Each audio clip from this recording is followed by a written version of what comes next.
Hi, I'm Michelle Sterling for Friends of Science Society. Clintel is the international climate intelligence network of over 1,500 scientists and scholars based in the Netherlands. Recently, a group of Clintel scientists have done a thorough review of the Intergovernmental Panel on Climate Change, IPCC, AR6 reports. These are the reports which form the basis of climate policies that affect every one of us, like carbon taxes and all forms of net zero or energy transition policies. Their findings are shocking, and they've sent an open letter to Dr. Ho-Seung Lee, chair of the IPCC. Since the mainstream media is not willing to publicize Clintel's work, I decided I should just read you the letter. Maybe you can do us a favor and share this video as widely as possible, because you and your elected officials are all being misled by media reports about these climate reports and by United Nations Secretary General Antonio Guterres' comments. His hysterical claims are not what is said in the reports. Can you believe that? This leading world figure who captures the headlines with everything he says is scaring the public with made-up nonsense. Here's what Dr. Guus Berkhout writes in his letter to Dr. Ho-Seung Lee, chair of the IPCC. Dear Dr. Ho-Seung Lee, with the recently published synthesis report, the IPCC finished the 6th assessment cycle, consisting of 7 reports in total. An international team of scientists from the 1,500-strong Climate Intelligence Foundation, Clintel, has assessed several claims from the Working Group 1, the Physical Science Basis, and Working Group 2, Impacts, Adaptation, and Vulnerability reports.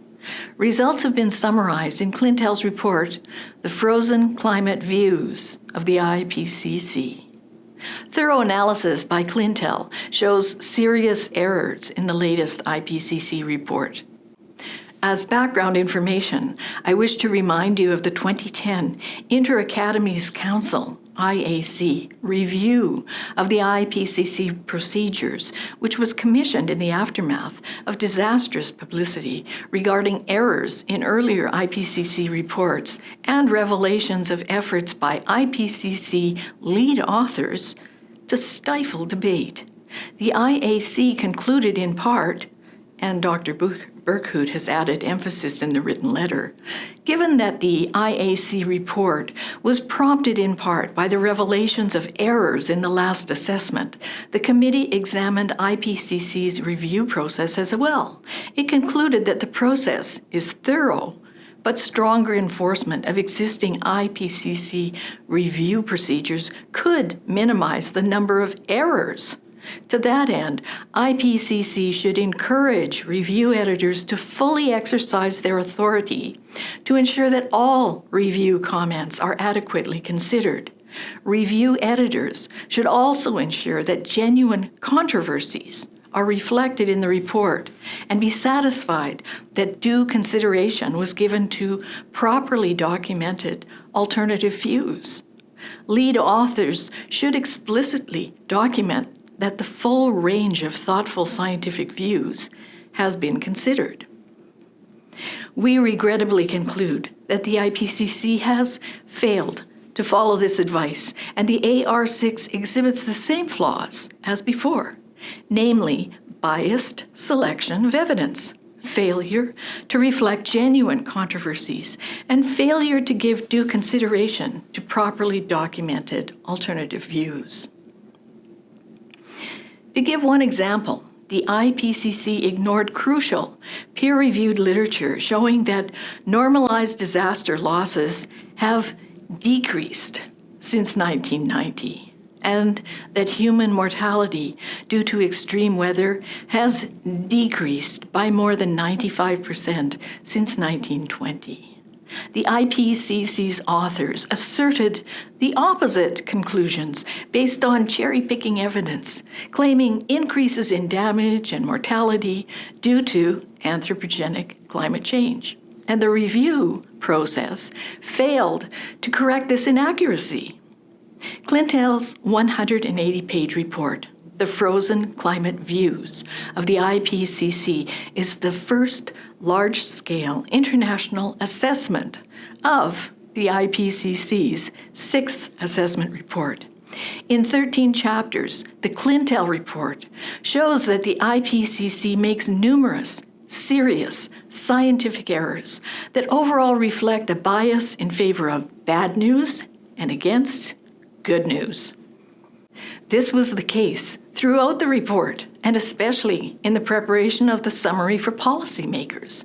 The good news about disaster losses and climate-related deaths was left out of the summary for policymakers altogether, for instance. Additionally, where the IPCC AR6 has taken account of evidence that points away from a dismal worst-case scenario, such as the recognition that RCP 8.5, SSP 5 8.5, and SSP 3 7.0 emission scenarios are low likelihood, and that models systematically overstate warming in the tropical troposphere. These findings are buried deep in the chapters and not emphasized for the media or policymakers. Even worse, despite having concluded its discussion of emission scenarios that the extreme ones are low likelihood, they're nevertheless given maximum prominence in other parts of the report for the purpose of projecting climate impacts. And finally, we note that the IPCC has remained silent while the UN Secretary General and other high-ranking officials repeatedly misrepresented the findings of the IPCC. For example, Secretary General Guterres said of the Working Group 1 report, "Today's IPCC Working Group 1 report is a code red for humanity. The alarm bells are deafening and the evidence is irrefutable. Greenhouse gas emissions from fossil fuel burning and deforestation are choking our planet and putting billions of people at immediate risk." The AR6 Working Group 1 report did not say these things, yet the IPCC never corrected him, nor challenged any of the similarly inaccurate media coverage that distorts the contents of your report. With all respect, Dr. Lee, seriously misleading the world on such an important subject and on such a large scale is unacceptable for a UN organization that claims to be scientific. The errors and biases that Clintel has found in the AR6 report are worse than those that led to the 2010 IAC review, indicating ongoing failure of the IPCC to live up to its mission.